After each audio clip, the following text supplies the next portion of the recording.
Hello, everybody. Show here on 92.1 FM Rebel Radio, online on the Radio FX app, and now on YouTube. That's right, everybody. We have a YouTube channel. It's just at G and Finn Show. All of our shows from last semester are uploaded. My name is George Ruggiero. And I'm John Finnegan. John, how was your break? It's been a while since we've been in the studio. How you doing? I mean, it's been about 8 weeks since we've been in the studio. In that time, I've mostly just frozen to death in the tundra. Wow, I mean, has it really been that cold up there? Yeah, it was pretty bad back home in New York for me, but you know what? We're back in Oxford. There's no more football, but at least we've got college baseball to look forward to, right? True. You say that because I really do feel like the baseball team is what we're just looking forward to. We're going to start with college basketball. It's been disappointing since we left. Ole Miss has struggled big time. They're currently at 500, 11-11. Do you know how many SEC wins we have? 2 as of last night? 2 total SEC wins for a team that after last season we had huge expectations for, just through the roof. After Kermit Davis comes in, they immediately make the tournament. Sure, they don't go very far, but we made the tournament. And you know what? Going one and done is a million times better than winning the NIT. It's college basketball. 64 teams make it. It's almost a bigger deal than going to a bowl game. It kind of shows, hey, your program's with it or your program's not. For the longest time, Ole Miss was not with it. Last year, all of a sudden, I mean, we were an 8 seed. Yeah. That's a top 32 seed. I mean, that's nothing, not knocking the hinges off any doors or anything, but you know what? For a program that hadn't made the tournament at all, coming in as an 8 seed, it's very impressive. And you know what? I expected some regression.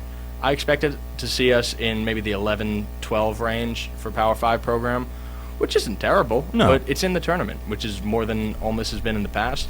But to see regression this heavily is a little bit concerning. We can blame a lot of that on the loss of Terrence Davis, of course, really putting up numbers in the NBA. But my question for you is, what do you think there is? What do we have to blame for the regression that we've seen to this level, other than just graduating and moving on players? So here's my thing. With this team, to me it feels like they're missing a couple different things. For one thing, I feel like they're missing a strong defensive presence under the rim. That isn't to say that they don't have big players, because we've already been over this. Transfer forward Kadeem C is massive. He's a huge guy, but that's not the style he plays. He's not the bruising defensive forward / center type that a lot of people expected, especially with him coming from Virginia Tech, where a player of his size, that's what you expect. But he came to Ole Miss because he didn't like to play that style of basketball. That's not the type of player he is. And yet, just because of his body type and because of the Virginia Tech play style that I assume Kermit Davis figured he was used to, that's what that's the role he's being asked to play at Ole Miss. It's not helping him have success to the greatest level, but Ole Miss still does need a player that can fill that role. And thing is, I don't think they have that player right now. So that's my other big part of why I feel like this team has regressed. And that's because of the recruiting. Not to say that we haven't gotten good recruits, but Kermit Davis hasn't had enough time to really establish himself as a super strong recruiter in the SEC. And while the SEC is never, and it has never, and probably will never be the big conference when it comes to basketball, they're still big schools, they're still Power 5, and they're still going to garner top talents. Thing is, Kermit's been here 1 year. He's only had 1 year of success, and with this early lack of success of this season, I say early, but it's already, what would you say, about halfway through the season, if not a little bit more, but this lack of success is really going to affect the recruiting trail. And I think what's going to impact that even more, for a second-year coach, I mean, it's the first year their guys get into a system. It takes longer for sports like football than it does for basketball, where in basketball you can have 1 or 2 impact real stars who make a massive difference. A lot of time at schools like Duke, they're gone after a year, but not the talent we're kind of recruiting at Ole Miss, at least not yet. But for me, it's what I think recruits are going to be looking at. If I was a recruit, what I'd be looking at if I'm considering having Kermit Davis as my head coach at Ole Miss is, how is he developing these guys and getting them ready for the NBA? it doesn't look like he hasn't shown much development yet in the young talent that he's recruited. So I can look past, from a recruit's perspective, I can probably look past, okay, yeah, he had a great first season, but you know what? He lost an NBA level pretty much starter, if not sixth man, for the defending champions in Terrence Davis. But what I'm more worried about is, hey, the guys that he's recruiting, the guys that are like I'm going to be in a year, how much better off are they for being under this program's tenure? And I don't know if we've seen any of that development yet. Thing is, for me with that, is simply I don't think we've seen enough of these young players. For a couple of them, that's been because of injury. Luis Rodriguez hasn't played since the Memphis game, midway through December, wasn't that? Yeah, he got hurt at Barclays Center. I was there. Oh, were you? Oh, that's right, you were. You were watching the Penn State game, Yeah, which we did win, but Rodriguez hurt his foot that game. He was doing layup. They were doing layup lines, and it came down weird. Gotcha. And here's the thing. With Rodriguez, I've seen recently, I'm pretty sure he's not expected to return this season. I don't expect him to either. I mean, I haven't heard anything about him, which kind of tells me that the program has communicated and the media understands that this isn't a player we should bother asking about a timeline for recovery. That's fair, but my thing is, there are other young players on this team, and it's a very young basketball team we have to keep in mind. There is a junior, Kadeem C is a junior, both Tyree and Schuler are seniors, but other than those two, the rest I'm pretty sure are underclassmen for the most part. Between John McBride, you've got Franco Miller, and Sammy Hunter. Sammy Hunter's played well. I've not been very impressed with Miller. What do you think? You know, I haven't seen a massive amount of those guys. I feel like we can say, sure, the fault is they should be getting more minutes. We should be seeing them more. But honestly, I don't feel that I've seen enough of them where I could confidently say, you know what, Kermit Davis is making a mistake not having these guys on the floor more often. I've been underwhelmed. I think that's the best way to put it. Is underwhelmed. I didn't have massively high expectations. I haven't been massively disappointed. I'm a little underwhelmed. I could even push that to whelmed, just because I didn't see a ton of potential coming in just initially, just from my knowledge of the players. But so let's take a second. Let's look at how the Ole Miss record got to 11-11, just about, if not a little past, halfway through the season. Couple big out-of-conference games early. NIT tip-off had a great comeback win against Penn State. That's awesome. I was there for that. Great. Loved it. Watched it every minute. Fantastic. Big game against Memphis, missing their best player. Memphis was a very highly touted team very early in the season, which is when we played them. We played them as one of our first few games. Yeah, that was early in the year. Wound up nearly making a comeback and falling by, I believe, 1 point. Yes. If not, yes. It was one. Only a basket. It was one. So, OK State, blowout. Oh, that was bad. Butler, horrible. Blowout. Wichita State, I did not catch. It was bad. It was not a good performance. Just another out-of-conference loss, the kind of thing that makes you scratch your head. And when the committee looks at these, they look at things like Q1 wins. Did you beat the good teams you played? Then they look at things like Q3 losses. Did you lose to any of the worst-performing teams you played? Ole Miss doesn't really have any signature wins, not even ones that we coming back from Christmas break with. No, I mean, in the SEC, like we said, we only have 2 SEC wins. The Ole Miss Rebels are 2-7 in the SEC. Their only 2 wins in Athens against Georgia, they're horrible, and here, just this week against South Carolina, they're not very good either. Their men's team, that is. Their women's team, number 1 in the country, they're incredible. They're absolutely bonkers. I love to watch them, by the way. Their women's team is so much fun to watch. It's honestly, so good. The Oregon women's team. Oh, they're nasty too. They've been fantastic. Lighting it. I mean, they handed UConn a nasty loss at home. Was it about like 9 points or something like that? So, yeah. That's like their first really big loss. UConn's. It was their first loss by more than 2 points in like 4 years. That's ridiculous. First home loss in like 5. That's crazy. Even if you don't know anything about women's basketball, you know UConn's a team that goes pretty close to undefeated just about every year. If not every year, they have this weird thing where it seems like every 4 years or every 3 to 4 years, they just have 2 or more incredible superstars just come in, and then they like go on like a 100-some-odd game run of unbeaten. And then once those players graduate or go to the WNBA, it seems like they drop off for a year or two, get back on the recruiting trail, and then just start getting after it again. This is one of those drop-off years. And they're 19-2, undefeated 9-0 in conference.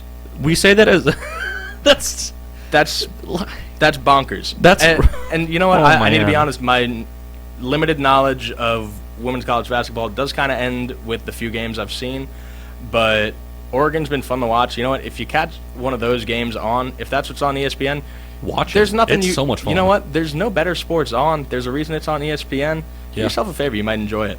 That being said, as far as men's basketball, South Carolina is not great. We also had Morgan Freeman in the building, so we could even account that to divine intervention.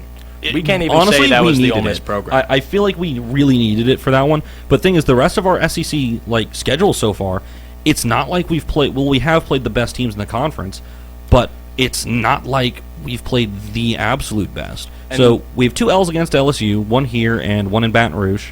L against A&M. Did you watch that A&M game, by the way? Unfortunately. Me as well. I was appalled and disgusted by it, to put it frankly.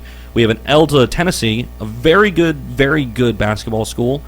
Lost to Florida, Arkansas, and Auburn. Now, the Auburn game, were you actually in the pavilion for that? Yeah, I was there. I was adjacent. I was in class until about 8:30, and then I realized I'm tired. I'm not going to go to the game. I watched it, though, and I listened to it, and I don't have a whole lot to say about that loss other than, what are you guys doing? You know what? It was the Ole Miss loss that if you've been a fan of any sport for more than a year or two, you entirely understand. Coming out looking like you could beat anybody in the country, and then slowly but surely giving it up, nearly coming back, and falling just short. Just enough to give you hope. If you didn't see, we went up by something like, Wasn't it 24? it was low 20s. It was above 20.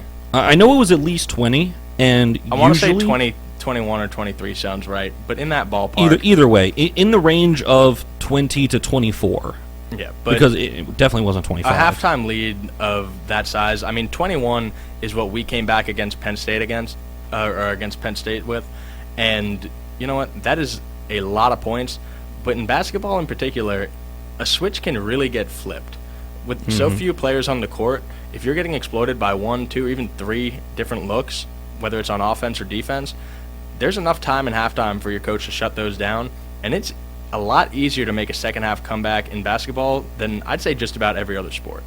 I You agree get with that. so yeah. many, you just get such a volume of possessions, it just becomes a matter of capitalizing on it. Something just came to mind that has made me so mad with this Ole Miss team from the start of the season, but particularly in the last 3 games: fouls, foul trouble. Oh my gosh! So this is the thing with this: it's a discipline issue.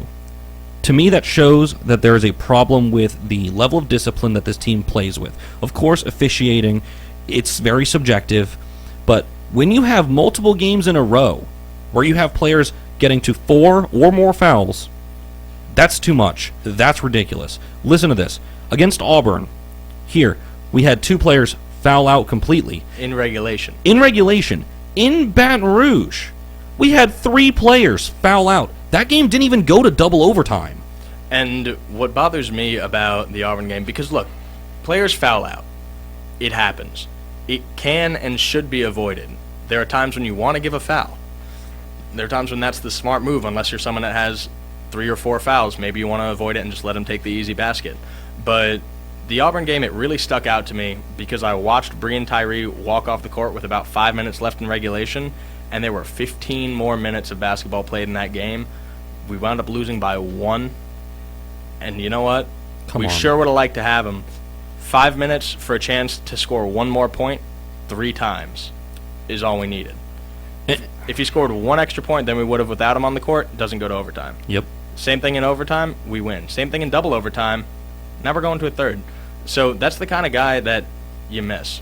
And for me, what stands out to me, I was going to mention the SEC, just as strong, if not stronger than it was in basketball last year, a little less top-heavy. Less weighted towards the top 5 or top 10 teams. But you know what? There's a mix of real good, real sneaky good teams in the SEC this Oh, year. yeah. Those are teams we need to be competing with. We're in the Southeastern Conference. They're going to be the reason we get into the tournament or don't. We need to get those SEC wins. Honestly, the level of the team we're playing doesn't matter. You need to get those wins. I can't use that as a great excuse, No. especially when we're competing with the big dogs we play with and then having stupid losses. But I agree 100%. I mean, I think at this point, that's kind of where the Ole Miss basketball program is at. They're losing to both sets of their competition. It's not as though they're only losing to the best teams in the conference. They're losing to out-of-conference teams that either were in the top 25 and no longer are, or still are in the top 25. But they're just taking their lumps. And because of these losses to the big teams, it seems like that's kind of affecting their game against some of the smaller teams or some of the less successful teams. And the fact that you can't get into a rhythm and play your game the way it's meant to be played, the way you're coached against weaker competition, you don't have a chance for a tune-up game anymore. If that's the same kind of, that's part of the reason that SEC teams schedule those cupcake games and FCS teams and smaller non-Power 5 schools. It's because not only do you get a relatively easy win, but a tune-up game is a really great place to try out different formations, see how it feels at game speed, and then be ready when you go to play one of the big dogs. You know how stuff's going to work without getting shut down immediately because you didn't anticipate something in practice. There's value in getting those wins, not only in the win column, but as far as how you play going forward. And you know what? I mentioned the conference isn't exceptionally top-heavy this year, but this might just be a basketball thing in general, but our starters definitely seem top-heavy on the team this year. To me, it seems that between 100%, I think Schuler and Tyree are obviously the best two players on the team. Oh yeah, I don't think there's a doubt about that at all. If I had to put in a kind of 1B, I would put Blake Hinson as far as importance to the team. Mm-hmm. Those guys are all very good players. Schuler and Tyree, exceptional players, and Hinson developing into a great one. But they're streaky. Schuler, Tyree, and Hinson, out of the three of them, two of them need to have a good or better than good game for every single game. Yeah. If only one of them's playing great, that's not nearly enough. Two of those three guys need to be on, and it's been rare that that's happened. I'd say it's happened 11 times out of our 11 wins. Yeah. Well, okay, maybe not 11, 10, because here's how I look at it, and I like to look really at some of the more recent games because that's really where they've had to come out and play for this team to have any level of success. So, last game against South Carolina, Tyree has a career game, puts up 38 points. Schuler, nothing. 4 fouls, 7 points. Horrible.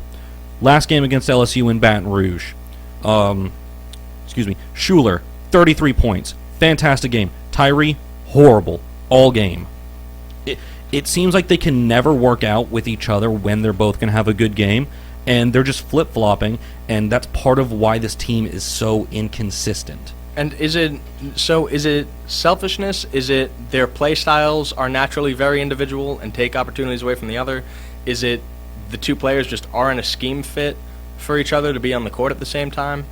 What do you think it is? For me, I think it does come down to a little bit of the scheme as well as the play style. I feel as though both of them are pretty iso ball players.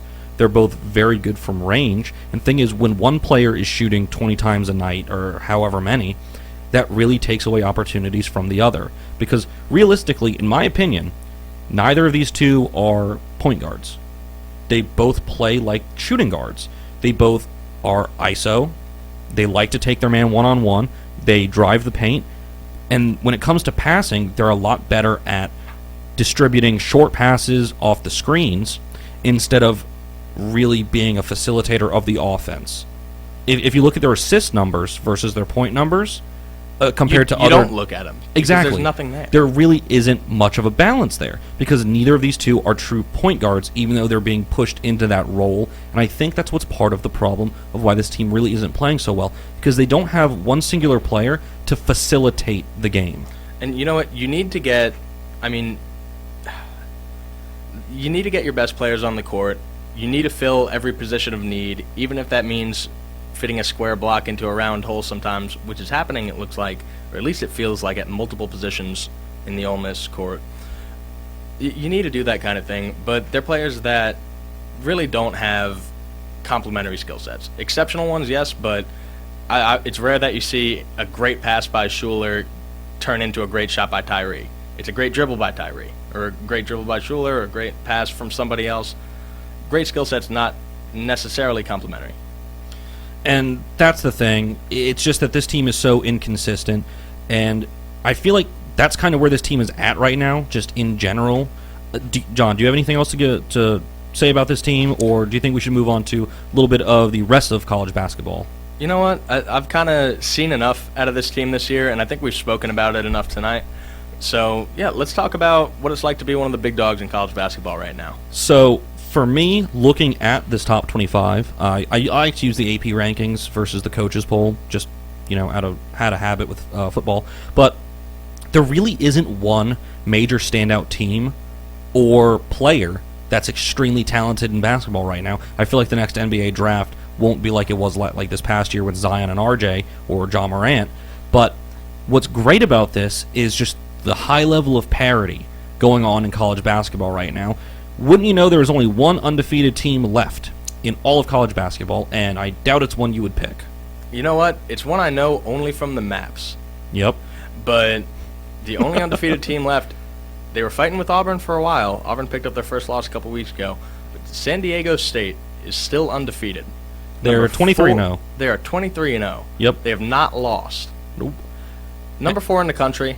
I think that's a fair ranking. Oh, yeah. Given Simply their based on resume competition- as well. Yeah, of course, resume. I mean, no losses, obviously, so clearly no ugly losses. No exceptional wins.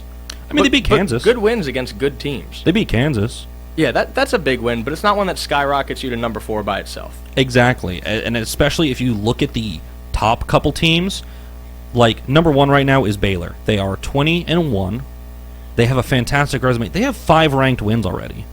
And yeah, that's a lot. Yeah. That's a lot. Wow. Especially I had for no idea. only 20 wins. Yeah. Number 2 is Gonzaga. They're 23-1. They also have a really strong resume.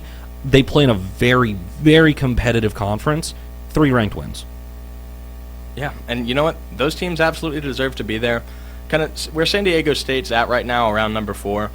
I'd expect them to stay there while they're undefeated, unless Baylor picks up Gonzaga. Who's at 3 right now? Let me take Do a you know look off the at top of your that. head? I don't. I will give that a quick look for But you. though. I'm going off the assumption that's another one-win team. One-loss team. Actually, it's Kansas. Kansas is at number 3, Haven't they 18-3. They have Okay. 3 losses. I'll take a look at those losses. I know one of them is San Diego State. And one's Baylor. Okay, it was Duke. First game of the season, 68-66. Actually, no. It's Villanova. Nova at 18 handed Kansas a loss, and Baylor. So that's my bad. I was thinking, that's right. San Diego State plays Kansas later on in the season. Gotcha. But still, losses to good teams. 3 losses, I don't know. Do they deserve the 3 spot? You know what? They're Kansas. They get the benefit of the doubt in basketball plenty. Yeah. And it's a heck of a team.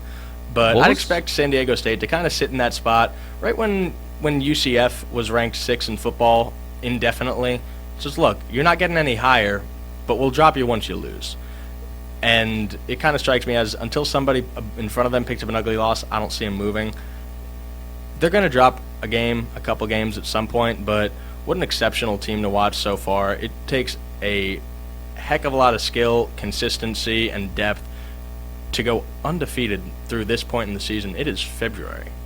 And that's the thing. Part of what I'm looking at right now is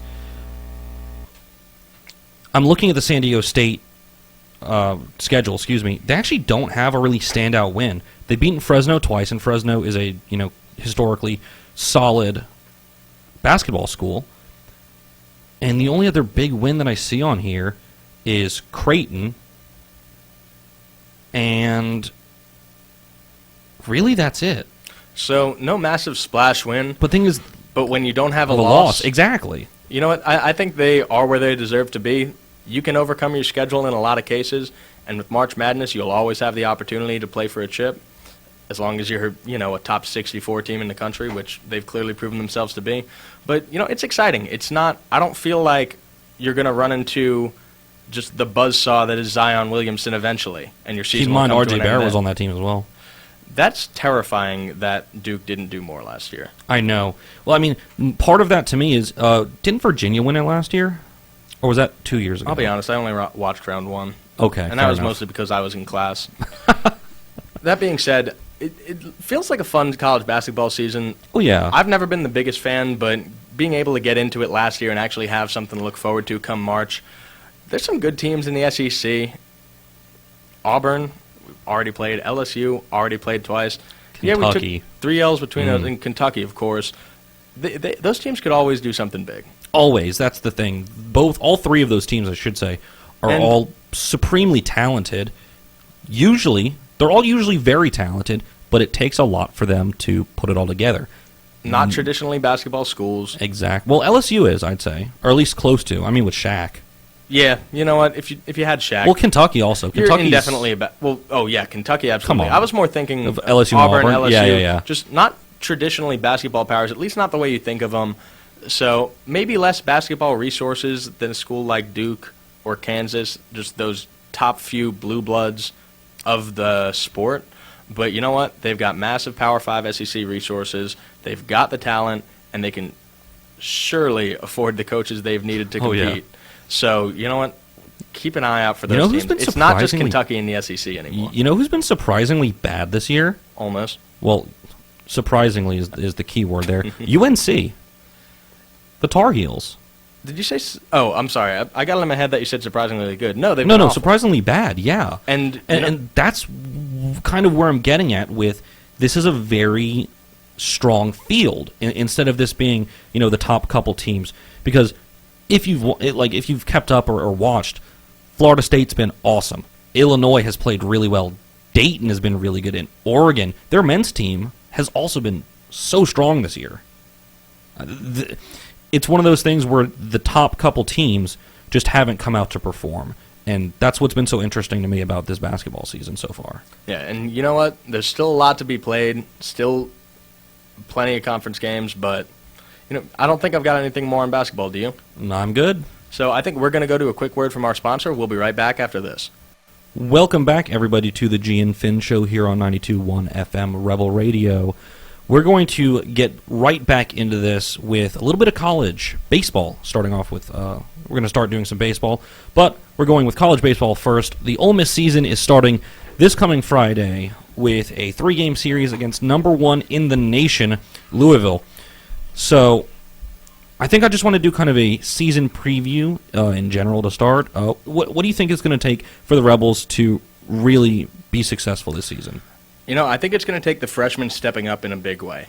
We brought in the number 1 recruiting class. They were freshmen in 2016 when we were freshmen, and the vast majority of those guys left after 3 years to pursue the MLB draft. A lot of them having success in the minors and in other leagues like the Cape Cod League already. So it's going to take those guys filling into those big holes left in the shoes of the graduating players, guys like Thomas Dillard, who made a massive difference in the previous season. Do you see any keys to success beyond that? So for me, as someone who just loves baseball, and this is just my philosophy on it, I'm not a huge fan of the way that MLB is currently played when it comes to scoring and just how the game is played.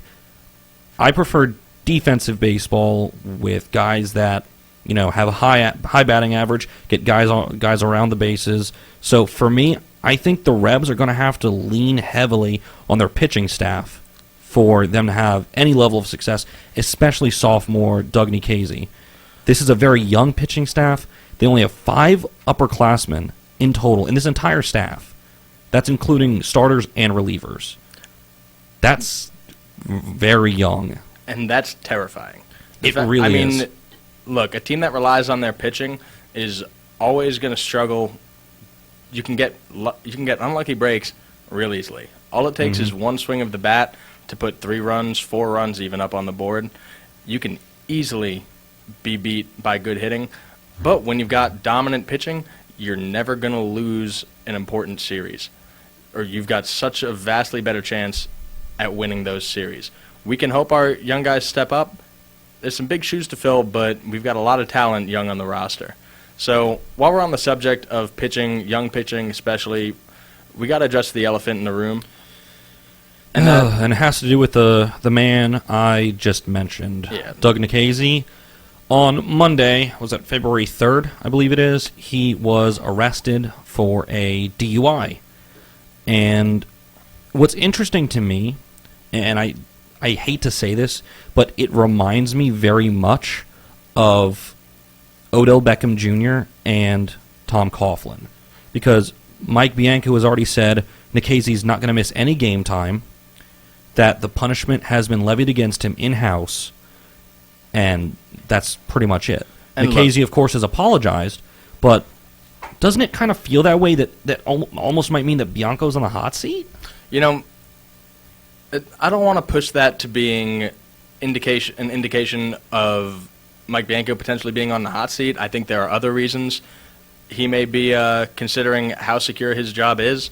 But for me, I mean, it's that whole, you see it, and you know what? OBJ was a great example. There are a lot of times when players' attitudes can get in the way of a successful program, or character issues can get in the way of a successful program. There are a lot of times when that player is good enough that you just shut up and take it, and you take whatever baggage they bring with them. Am I saying Doug Nikhazy is a bad person with significant character issues? Not necessarily. He made a significant mistake this weekend, though. And the fact that there's been only an internal punishment levied, look, I'm sure he'll face legal punishment to some degree. That's not my place to comment, and it's not my job to figure that out. True. But the fact that it's an internal punishment, the fact that he's fully expected to start less than a week after his arrest is, I don't know if confusing, concerning is the right word, but I'm a little bit surprised. I'm a little bit surprised he didn't at least have a temporary team-levied suspension as part of that punishment. Exactly, and that's kind of what I'm getting at, and that's what I was expecting. I was expecting there to be, Bianco's coming out and saying, look, sorry, you screwed up, so now you don't get to play against Louisville. But as far as I know, and as far as anything's concerned, he's going to be not just a starter against Louisville, the starter against Louisville. As far as I know, he's starting Friday night. That's what I'd expect. I expected him to be our Friday guy going into the season. So, yeah, not only will he dress, not only will he play, but he's the guy. He's going to be throwing the first pitch of the season. Not the ceremonial one. Well, of course. Very likely the first pitch of the season. So, a little bit concerning for me. A lot more we could unpack, but I think we've kind of spent all the time that needs to be spent on that topic in particular. Yeah, of course. Let's talk about some of the other young guys that we're really keeping our eyes on. For me, there's two names already becoming dorm-hold names at the University of Mississippi, and that's John Rhys Plumlee and Jerry Neely. They're both tooth sport athletes, both really showed out with their speed in the fall. And you know what? Having those guys in the outfield and having those guys in the batter's box or on base, those could be some real good weapons for Ole Miss. 100%. And what I really like about these two guys is that they're both, I've seen it in some of the practice games and some of the things going on right now, they're both obviously incredibly fast on the football field, and it carries over tremendously onto the baseball diamond. They're going to be so important to this team defensively, simply because with that speed, you can track down so many more balls out in the outfield than you could, say, if you don't run a... What do you think Ely runs? Like a 4.3, 4.4? It's got to be somewhere in that range. These two are not just fast guys. They're supreme athletes. And that's what I really feel is going to be great about them on this team. Now, the player that I've got an eye on in mind is a freshman as well. Freshman catcher Hayden Dunhurst. Now, it's not a name that you would think of just right out of the gate, but with the way that I've seen him play, between some clips from high school and how he's been playing in the fall and spring, he should just be such a huge piece for this team. He's got a great arm. He's got a cannon on him. So there was a clip that went live on the Ole Miss Twitter where John Rhys Plumlee was trying to steal second. Let's just say there was an out at second once Dunhurst threw him out. He's got a huge bat. I saw him hitting bombs already out of Swayze down into the right field. And he's got a good pedigree. He had a great career at Pearl River. Relatively local kid. Yeah, and he got drafted already. He got drafted out of high school sure, it's the 37th round, but to have the level of talent to be drafted out of high school, come on. That's going straight to the pros when you're 17 years old. Yeah. And for reference, Jerry Neely was considering only going with baseball or going straight through the draft. Wound up getting drafted in the 31st by, I want to say, the Diamondbacks. sounds right. I believe that it's the Diamondbacks. Yes, it was AJ who was actually drafted by the Padres. I was Yeah, thinking Padres. AJ to the It was Padres. AJ Brown. Well, excuse for me. the longest time, before he went to the NFL, AJ had in his Twitter bio, professional baseball player for the San Diego Padres organization. Yeah. I mean, he was. Just like Russell Wilson was in is the he- farm system for the New York Yankees. Yeah. Well, I mean, come on. Not coming to spring training this year, but he's been busy. I- He's got a lot. He's got a lot of understandable. DK to make happy. But if he can fill kind of that role that Cooper Johnson had, as I am terrified to run on this guy, that has a big effect on a defense and a big effect on your pitching staff, knowing that they've got a guy behind the plate they can rely on. The connection between a pitcher and their catcher cannot be overstated. So if we could have Hayden Dunhurst step into that role and succeed, I am very excited. Anybody who can catch John Rhys Plumlee stealing a base, I'm excited to have behind the plate. Me as well. And there's only one other major thing that I have with the team right now, and that's Tyler Myers. I kind of just have to, give some thoughts out, send some thoughts out to him. He's a senior, a relief pitcher who already is slated to miss the entire season. He's having Tommy John surgery as soon as next week. To repair a ligament in his elbow. And that's more than a full season, closer to a year to fully rehab. Yeah. So do you think we get Myers back next season potentially? Do you think he bothers with a medical red shirt to come back and play another season of baseball? Or, I mean, if I were him, would I just take my degree and get out into the world? What do you think? I think at this point he's got to just get out there after this, because once you have Tommy John surgery and once you have the amount of innings that he has on his arm, because he's coming over from from junior college. Yeah. So he has a lot of innings on that arm already, and once you get Tommy John surgery, you have to rehab it so much, and just so much time and effort goes into getting back to the level that you were at. Anyone who's not already in the MLB, it's a career ender for. It feels Pretty like much. for the most part. So Tyler, we wish you the best and best of health. Best of luck with the surgery. But it's going to be a sorry loss. It's always tough losing any member of the team, especially an older, just an older presence in the locker room. And you can always use extra relief arms. Where do you see as a realistic ceiling for this team this year? Realistically, here's my thing. This team certainly has the talent to make a big splash. They just need to make sure they don't really lose sight of that goal. And I say it like that because there is not a lot of veteran presence on this team. There's only 11 upperclassmen in total. And most of them are JUCO guys. Exactly. 6 of them are coming in from JUCO. So less than half of the upperclassmen have been at Ole Miss 2 years or more. Exactly. And that's kind of what's concerning to me about this team. It's that it's so young and so raw that this coaching staff really has a lot on their plates. And you know what? It could be one of those just high ceiling, low floor years. I could see us losing a lot of games from whether it's lack of discipline, errors, or just not having guys' strength developed or speed developed in the outfield. It can always be things like that lose you stupid games, ruin your seeding come the postseason, and make you travel for 3 or 4 games to even make it to a super regional instead of having just a couple at home in front of a great home crowd. So I think ceiling, super regional.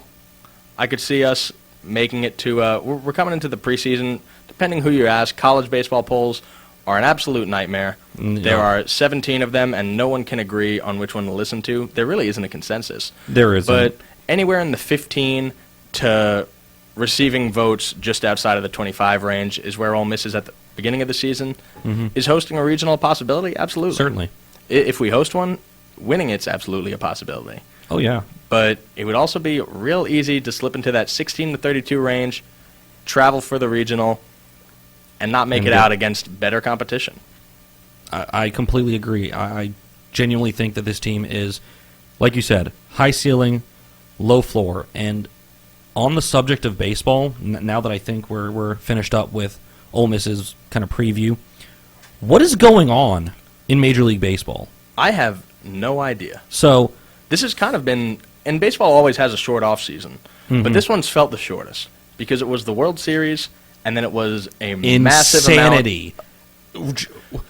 It went from awesome. The Nationals win. Oh my God, what is happening? I mean, what was it? It was less than a week. It was. So that's the thing. Most of Washington, D.C. still had a hangover. Yeah, and I kind of want to break this down, just the timeline-wise. So we talked about this back in November. As I've been going through some of the older shows and listening, we mentioned it. We knew the Houston Astros had been cheating. They had been recording, getting signs electronically.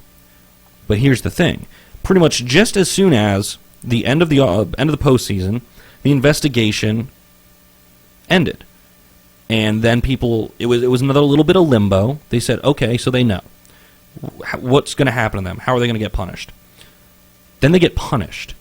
And then everything happens in an instant. It was insanity. And so the punishment, by the way, a lot more lenient than a lot of people were looking for. 100%. And I don't want to say I'm one of the people who wanted a bigger punishment, but there was one or two things specifically that I wanted out of that punishment. So let's break that down.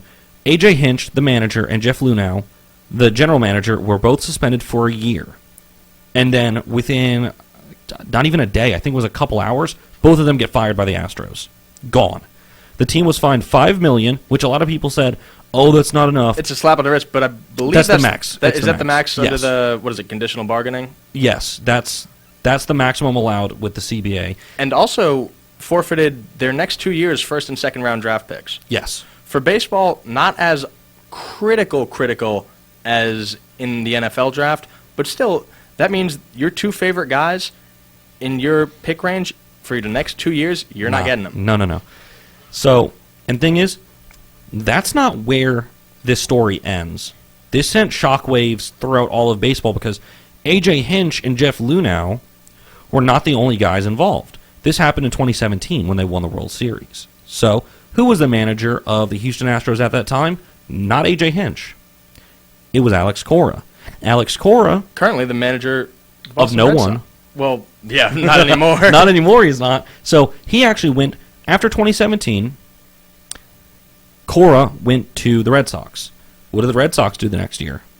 Win the World Series. So, and when Alex Cora is one of the biggest guys implicated in this, you have to wonder, do you think he might have done anything with that big green monster? Do you think that big old thing can hide a little camera? I'd say probably. It's been a conspiracy all along. They let it overgrow back in the early 1900s because they knew Alex Cora would be coming to town.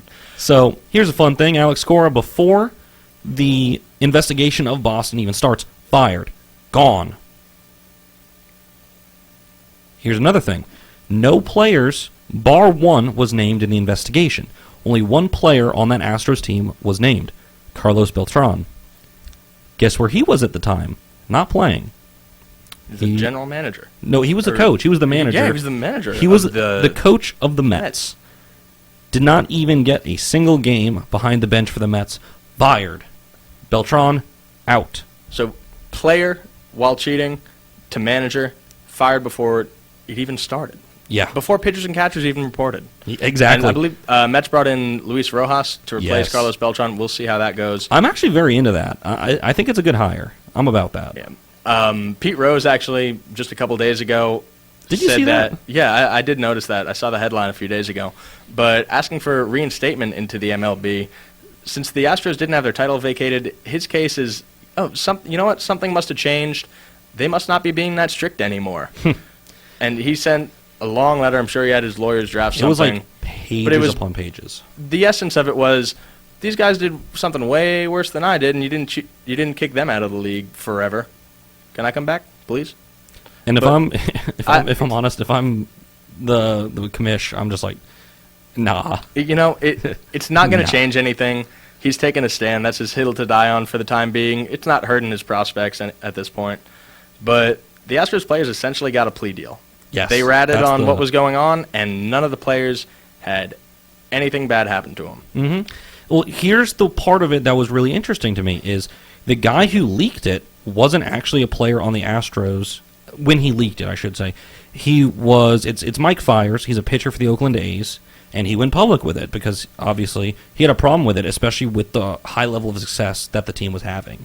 And I can completely understand that. And you know what? It's a massive story, one that we, as much as I'd love to get everything in by the end of our show today, I don't think we really have the time to fully do it justice. No, we don't. Definitely something that we're going to be diving into a little bit more in depth come next week. You'll be able to hear a little bit more kind of how we're feeling about the punishment, how we're feeling about the MLB offseason as a whole, pitchers and catchers report in just a week or two. For some teams, it's as soon as 5 days. Wow. Yeah. So plenty more baseball to be talked about. We'll definitely get you the real in-depth catch-up on the Astros cheating situation coming up next week. We're going to take one more quick break for a word from our sponsors, and we'll be right back with just a little bit of recapping the NFL. And I want to thank my good friends Lacey and Morgan for requesting that last song. We've just got a minute or two left, and we got to recap the entirety of the NFL playoffs. So I've got the AFC. George, you take the NFC. Got it. Tennessee went on a beautiful run from the 6th seed, making it all the way to the AFC Championship game where they lost to the Chiefs, beating New England in Gillette, and beating Baltimore in Baltimore to advance to the AFC Championship game where they fell to the eventual Super Bowl champions, the Kansas City Chiefs. Meanwhile, Buffalo lost a close one to Houston, and KC came back from a 24-point deficit to score 40-something points unanswered, beat Houston 51-31, beat Tennessee 35-24, and then eventually won the Super Bowl.